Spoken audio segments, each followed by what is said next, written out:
Welcome to Chillin' 101. We hope this video helps. You already have the list prepared. Now act. Select the cell or range you want to restrict, and then open the Data tab, click Data Validation.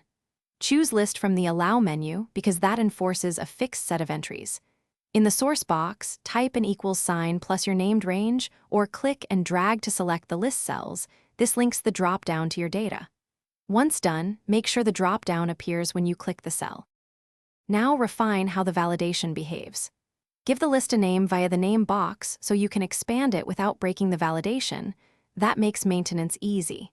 Tick in cell drop-down to show choices, then set an input message and error alert to guide users. Choose Stop to block invalid entries.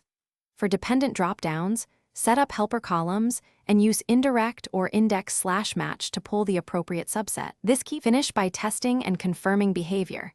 Add, remove, and select items to ensure the drop-down updates properly. If you used a named range, expand it or convert the source to an Excel table so additions auto-include. Tables are the simplest fix. If users report missing drop-downs, check for worksheet protection, merged cells, or validation applied to the wrong range. One troubleshooting tip: use circle invalid data to quickly locate entries that violate your rules. It speeds up diagnosis. Thanks for watching. Consider subscribing if we helped you.